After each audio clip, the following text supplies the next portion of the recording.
And greetings, folks. It's me again, back again with another video. Today I'm going to be reacting to Ruthless G.I. Joe villain, so hope you enjoyed the video. And yes, I love G.I. Joe, so hope you enjoy. Like, subscribe, follow me on TikTok and Discord. And enough chit-chat, let's begin, shall we?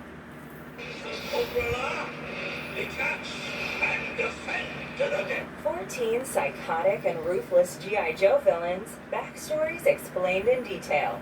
All of us who grew up through the Curse you, Cobra! G.I. Joe franchise. It was the fascinating cartoon story that managed to sell wartime heroics and toys to an entire generation. Y'all remember those now. It dates back to the 70s when the Hasbro toy line was staring at huge losses as a result of public opinion against the war in Vietnam. The rising oil prices and negative sentiments meant that producing the 12-inch action figures was no longer viable. In the meantime, they watched Star Wars toys selling like hotcakes, feeding off the emotional attachment to the film series and the characters. This is when the idea first occurred to the toy makers to give the Joes a storyline that would differentiate the bad guys from the good ones. The plot would be rather simple, with the heroes fighting the villainous Cobra forces, saving the world from all forms of evil. Veteran TV writer Ron Friedman was asked to create a series, a decision which changed the toy industry forever. Besides improving business, the series also bolstered the image of the U.S. military, and the positive messages of sacrifice for the greater good and heroism were well received. Not only a popular animated series, there was also a film series and some comic strips. In this video, we will look into some of the dreaded villains from the franchise who proved to be worthy opponents for the heroes. Before we go into our list, we have a very small request. If you like Making everything like the Matrix. By subscribing to our channel. Really? This is a small click from you, but it means Yes, a lot go to check us. out their channel. Thank you. Let's begin. Things go boom by 9 a.m. Most people do all day. Firefly. Firefly. This guy worked as the master saboteur for Cobra Organization, a dreaded mercenary whose real name was unknown even to his commander. Nobody knows his true appearance, and his secrecy is one of his biggest assets. He has all the qualities of a perfect mercenary. He strikes targets suddenly, uses stealth to his advantage, and receives his payment into a secret Swiss bank account. He is a trained ninja with impressive fighting skills, a shadow assassin who can strike without Hey, is that The raising Rock? the faintest alarm.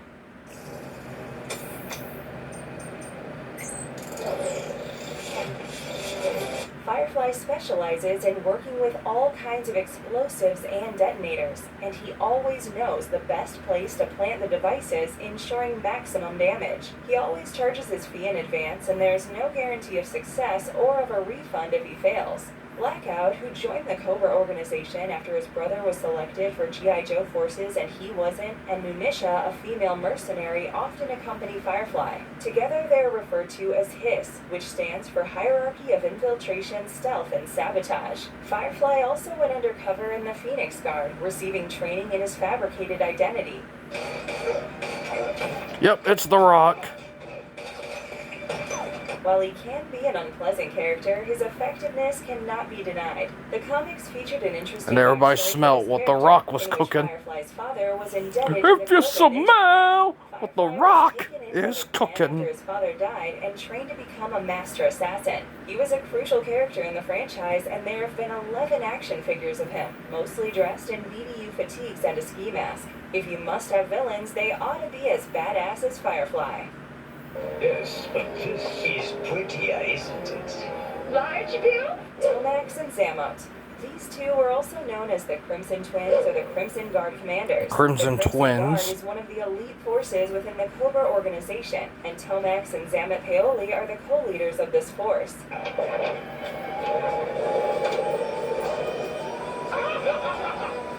The brothers hail from Corsica, which is evident from their accent, and initially they were part of the Corsican mafia organization called Union Corse. After this, they were involved with the French Foreign Legion's first rep in Algeria, and also served as mercenaries in South America and Africa. Later, they switched careers and became bankers in Switzerland. Tomax and Xamot were disappointed with the world of corporate finance, and they felt that their skills were better suited to international terrorism. They joined the Cobra Organization and became valuable members of the team, adept as they were in espionage, infiltration, sabotage, and the spreading of their evil propaganda. Their knowledge of corporate finances came in handy as they managed the business affairs of Cobra when not directly engaged in acts of terrorism. The twins are known for their brains, and they cleverly masked any traces of their connection to the Cobra organization.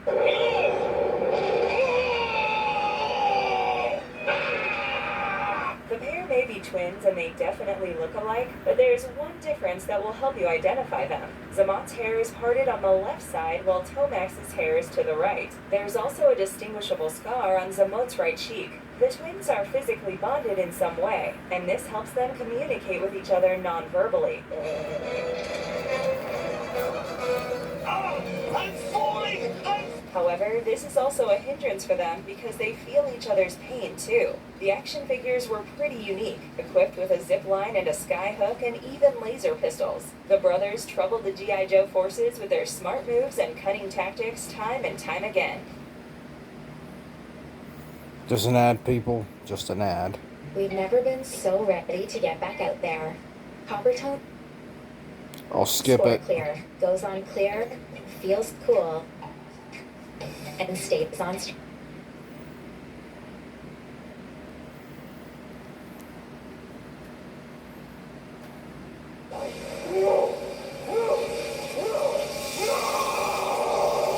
Destro.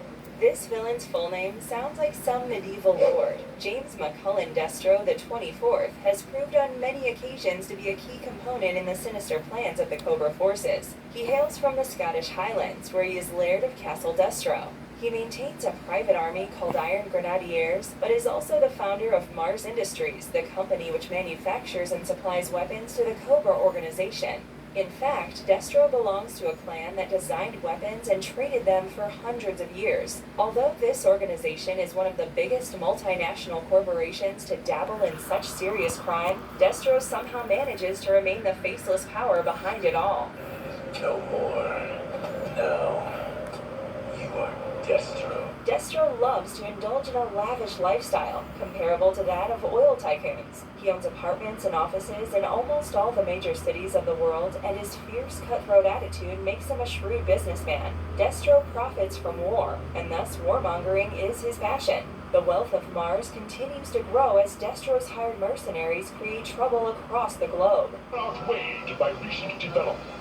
The Psionic Fire works perfect. Once he has successfully created a conflict, Destro provides his high-tech weapons to whichever side can pay more. In fact, at times, he even sells his weapons to both sides. One of Destro's ancestors was punished and made to wear a steel mask, and since then, his clan has made it a symbol of their pride. Although he serves the Cobra forces, he doesn't like the Cobra commander, and maintains the alliance simply for convenience. He actually admires the G.I. Joe team, although their peacekeeping attitude doesn't resonate with his warmongering nature. We'll stand back while the men do the work.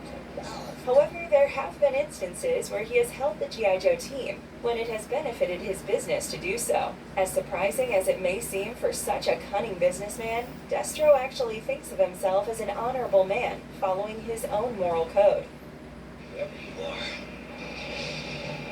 I gotta take my medicine this morning. Cobra Law is not one person, but an entire ancient civilization that once ruled the world.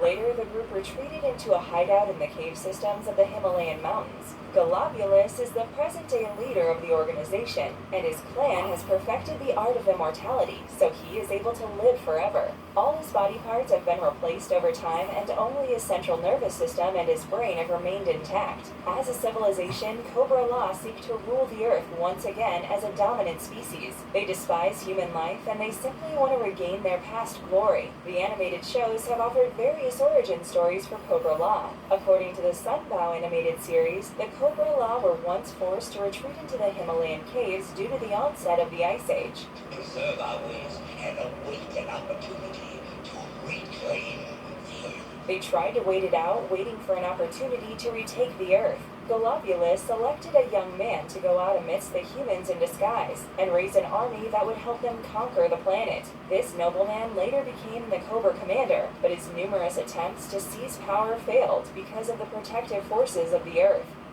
Stain my hands with your blood.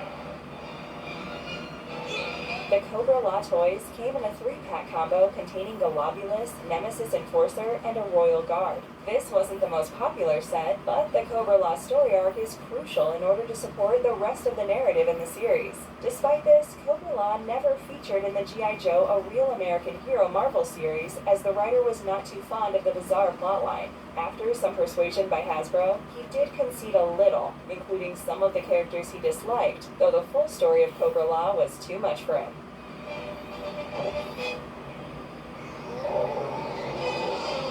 Nemesis Enforcer. In the series A Real American Hero, Nemesis Enforcer is shown to be one of the Cobra Law characters. It is believed that Globulus raised Nemesis Enforcer from a pile of dead stuff, and his goal was nothing but emptiness.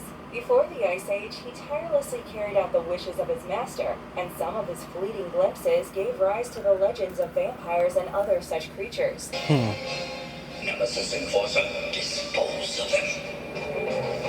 In some ways, Nemesis Enforcer serves as a bodyguard to Globulus, tasked with the protection of his creator. In the animated movie spin-off, we saw this character as the elite guard who doesn't speak, instead responding in grunts and growls. The Nemesis Enforcer is shown as a humanoid with large wings that help him fly through the skies. The animated movie showed a sorry end to his character after his wing was broken by Sergeant Slaughter and he was thrown into a spiked walled pit. In the initial toy line, the Nemesis Enforcer figure came with accessories like a bright green tentacle backpack and a gray wing backpack. He was feared as the dark force that could strike in silence, and various versions of G.I. Joe have shown him engaged in some intense fights.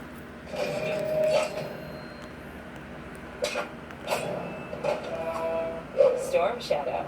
Storm Shadow is easily one of the most popular characters in the G.I. Joe series, the ninja bodyguard for the Cobra Commander. He's a unique character for another reason, and that is his shifting allegiances. He has been one conflicted character caught up between the Cobra forces and the G.I. Joe troops. His relationship with Snake Eyes has also been a talking point, as they have grown from the best of friends who would die for each other to bitter enemies. Storm Shadow comes from a family of assassins, and he was initially in the U.S. Army Special Ops group alongside Snake Eyes.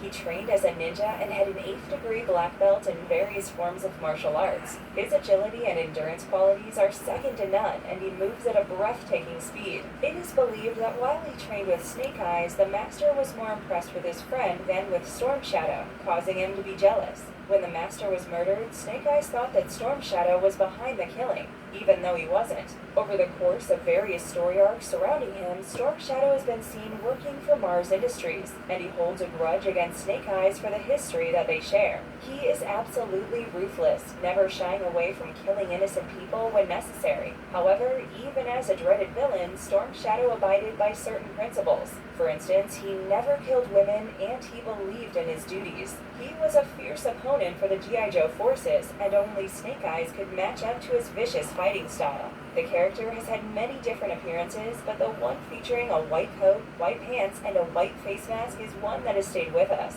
This was the look chosen for the character's figure in the first toy line released.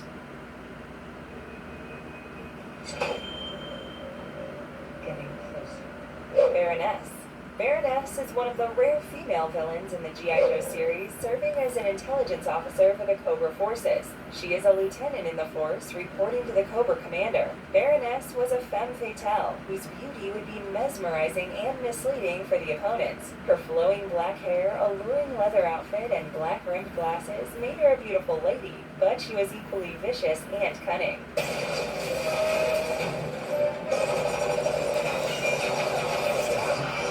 Baroness is the spoiled daughter of European aristocrats, and she started her career when radicalized as a student through her involvement with fringe groups. She made it to the big leagues of international terrorism from there, and is a spy and saboteur of the highest order. She leads the intelligence operations of her organization, and her expertise in psychological warfare and biochemical weaponry are second to none.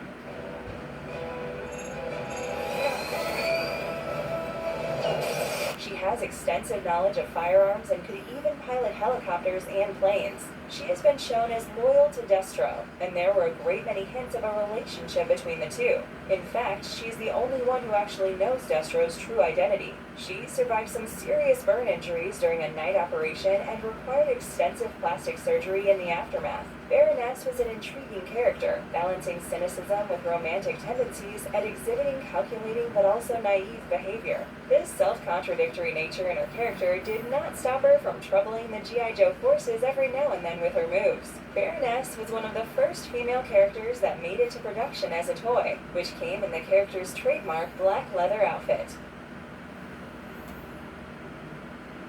Just another ad, people. Just another ad.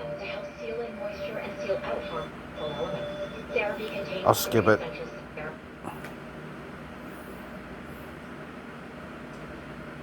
For I am serpentor, and I must rule. This I come. Serpentor. Serpentor was one of the most powerful villains in the series, a unique creature constructed by Destro and Dr. Mindbender. The pair scouted the tombs of some of the greatest leaders in human history and used their DNA traces to create Serpentor. The villain had the combined qualities of such greats, including the genius of Napoleon, the vicious nature of Julius Caesar, the cunning brain of Attila the Hun, and the daring attitude of Hannibal. Your brother fell before my wrath, and so shall you! They also added in the aggressive attacking nature of Sergeant Slaughter, creating the versatile Serpentor, who was powerful enough to overthrow the Cobra Commander and take leadership of the group for himself. Basically, Destro and Dr. Mindbender were frustrated with the numerous failures of the Cobra Commander and wanted to create a superior leader. We saw a lot of this invincible antagonist in the second season of the original animated series. Once he was created, he challenged the Cobra Commander and was way more effective as a leader. However, the humanity in him was dead. He was more of a monster with some crazy sociopathic views. Oh, young one, you nearly thwarted my destiny! He viewed everything and everyone in this world as his inferior, and he often had some very mean things to say to his henchmen. Even his creators were not spared his harsh words. The worst part about Serpentor as a leader was that he viewed his subordinates as dispensable in the fight against G.I. Joe forces, and his arrogance was pretty irritating. Eventually, the Cobra Commander did regain control of his forces, and Serpentor was transformed into an iguana. But we must point out that there are very different stories featuring this character in other versions of G.I. Joe. When the first action figure for Serpentor was released, it came with an air chariot with reinforced battle shield, attack guns, and a hover engine. It was quite a popular toy, and this character was regarded as one of the toughest antagonists that G.I. Joe ever had to deal with. You shall soon see what the villains. Zartan. Zartan and his siblings were the leaders of the militarized biker gang, the Dreadnoks, which worked for the Cobra organization whenever the need arose. Zartan reported directly to the Cobra Commander. Tornado before the final lightning strike. A brilliant plan, leader. His special skill was his ability to blend into the background using his expertise in makeup and disguise. He could change his skin color at will, and this made camouflage pretty simple for him. His background is shrouded in mystery, but it is believed that he received some military training at some European military academy. He was an expert in mystical martial arts, and his deception techniques were brilliant. He was a ventriloquist and someone who could speak over 20 languages in various dialects. And he and his biker gang could also use holographic technology to disguise themselves. And you've chosen our next target for destruction. Zartan was particularly skilled at tasks involving infiltration and espionage. His siblings Zorana and Xandar also worked for Cobra, and Zorana was a top-ranking agent of the notorious organization. Zartan and the Dreadnoks were important villains in the Marvel Comics series, and they also featured in the 1985 TV series. When the original toy line was released, Zartan's file card said that he suffered from schizophrenia and multiple personality disorder. Hasbro later removed this file card after there were complaints from a mental health organization. Even without the psychopath angle to his character, Zartan was an intriguing addition to the series, a villain to be feared and respected. Call me Commander. Cobra Commander. The mastermind of every evil plan hatched against the Joes, the Cobra Commander, as his name suggests, leads the Cobra organization. He is a fanatical leader who is maniacal about his supremacy, demanding absolute loyalty from his henchmen and wishing to take control of the world governments. I hope your contraption is worth it. That is not your concern! Cobra Commander's name is synonymous with anarchy, chaos, and uprising that disrupt peace and order. It is speculated that he single-handedly organized the uprisings in the Middle East and Southeast Asia just for the Well, sake that's of a his coincidence. mission. So what is his modus operandi? Cobra Commander is known to kidnap military leaders, businessmen, and scientists and force them to reveal their top secrets in order to give him an advantage. He does not shy away from extreme measures to complete his tasks, and time and again he has been attacked by the Joes. However, he has a strong personality and keeps coming back even after getting bruised and battered. Stop that, Destro! I see you both clearly, and I am stuck! The assassination attempts do not disturb him, and no matter how bad the situation, he keeps coming up with new plans. The Cobra Commander is an expert in manipulating people, and his rhetoric can influence even the smartest minds. He has a complex personality, often charismatic and psychopathic at the same time. One of the things that we liked about this character is that he never pretended to serve a greater cause like many other ruthless dictators. He simply wanted to take control of the world order and cause large-scale destruction, using his weapons of terrorism and economic slavery to do so. His cool appearance was utilized by the toy company, who have been able to create some amazing action figures over the years. I don't understand! Do you understand this, mind bundler? Dr. Mindbender. What is it? You understand this, Mindbender? A scientist on board to create some brilliant inventions. Dr. Mindbender is precisely that character, safeguarding the Cobra organization through his devices.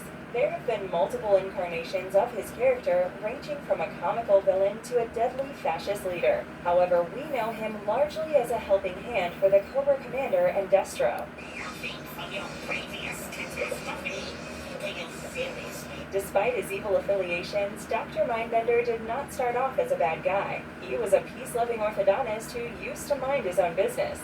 He even designed a machine that would help people suffering from dental pain, which used some kind of electric brainwave stimulation to cause relief. He then tested the machine on himself, and it went haywire, leaving a terrible impact on his brain. The brain damage made him opt for a life of evil, but he did retain his scientific brilliance despite the injury. Dr. Mindbender then joined the Cobra forces and became a master of interrogation and mind control. Oh, mine! Arise, most powerful one!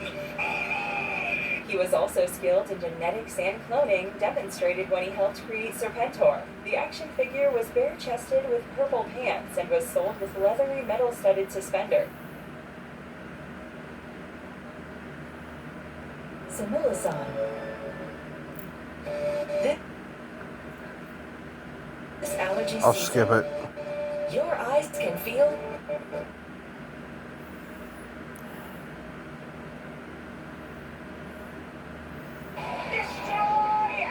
Major Blood. Major Blood became a mercenary, but initially he was part of the security forces. He was trained in the Australian Special Air Service and even served in Southeast Asia. SAS. He also saw some action in Algeria before he finally became a mercenary. Major Blood was a military advisor in some of the hostile nations, and he indulged in numerous terrorist acts across various countries. He played a key role in disrupting peaceful governments across Europe and is on the most wanted list on 3 continents. I want him alive, you fool! Major Blood was a vicious villain known for various war crimes he had committed across the world. His greatest asset is his sharp tactical mind, but he is skilled with the use of all kinds of weapons. Major is a sharpshooter who can use long-range sniper rifles effectively, though he also knows his way around plastic explosives. His affiliation with the Cobra Group are well known, but he is also linked with the Supersonic Fighters and Python Patrol groups too.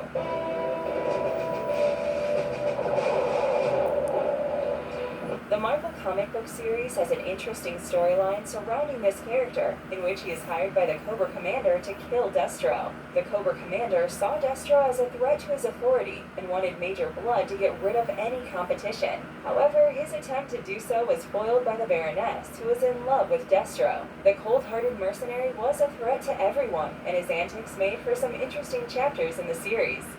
It'll be all the more sweet when I turn you all into talk show. Cesspool.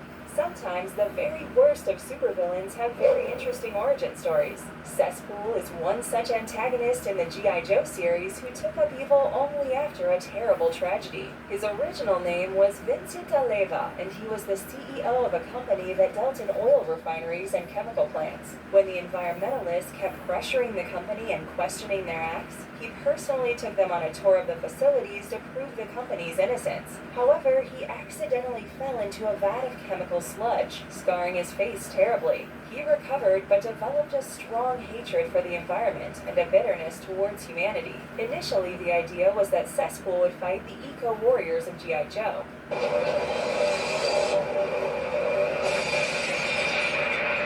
He joined the Cobra organization and helped them run their legitimate businesses. His work for the Cobra group saw him collaborate with Zorana on Cobra Island. When they were captured and used to seek ransom from the Cobra commander, he refused, saying that they were worthless to their leader. This was a nice way for the series to shed some light on the evils of pollution and the need for recycling and conservation. Or so we can charge them off our loaf bread. The toy line was released in the Eco-Warrior subset, and Cesspool looked pretty cool in his blue-green outfit, with gold armor on the shoulders and a ghastly scar across his face. He even came with a helmet as an accessory, and the kids loved this toy even though he was a villainous character. Attack? Who dares attack me, the Headman? Headman. You know a villain is bad when both the baddies and the heroes are after them. The Headman is one such character in the G.I. Joe series, and we have seen both the G.I. Joe forces and the Cobra organization teaming up to end his menace. He was a drug kingpin who led the headhunters against the Drug Enforcement Force. He made a fortune from the drug trade and initially had ties to the Cobra organization, who benefited from all the money he made. Soon, however, he became too much for them to handle. Headman's drug peddling forces often came into conflict with the Joes, and violent battles ensued. He even brought drugs into a Cobra-controlled town and antagonized both parties. Please, the old stuff isn't enough anymore. We remember the famous two-part episode where the two enemy teams come together simply to stop Headman. His headquarters were invaded and he barely managed to escape with his hostages. When the groups cornered him finally, he tried to expose them to his drugs. All efforts failed and eventually he succumbed to drug poisoning himself. Headman got blown up and the whole storyline became a strong statement against the evils of drug abuse. Anyway, folks, hope you enjoyed the video. Like, subscribe, follow me on the main on TikTok and Discord, and God bless y'all, and I'll see you next video.